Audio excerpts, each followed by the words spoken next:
Баршаңызға сәлем. Сіздермен бірге бүгін алма қосылған пирог дайындайтын боламыз.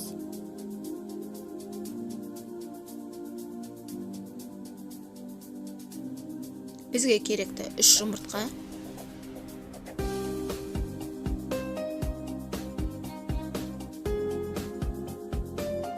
оны жақсылап миксерлеп аламыз. Оның үстіне қант құямыз. Қантымызды 3-ке бөліп саламыз.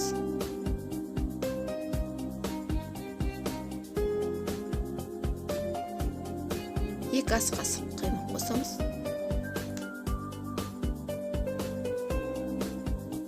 2 грамм ванилин қосамыз.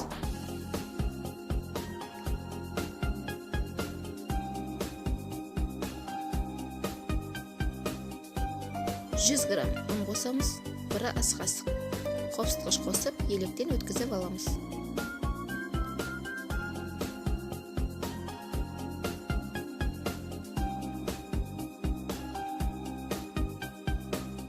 Ары қарай салмамызды дайындаймыз. Бізге керекті 3 алма.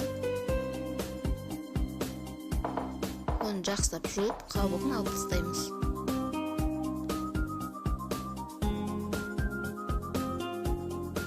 Ары қарай видеодағыдай барлығын турап шығамыз.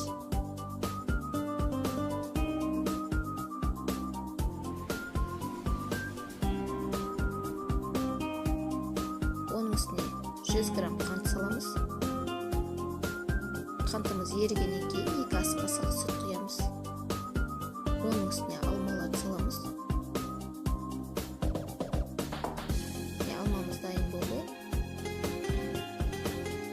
Оны табамызға салып, әдемілеп жаямыз. Оның үстіне қамырымызды құямыз. 180 градуста 25-30 минут пісіріп аламыз. Пирогымыз дайын болды. Өте жұмсақ әрі дәмді болып шығады. Толық рецепті төменде қалдырып кетемін.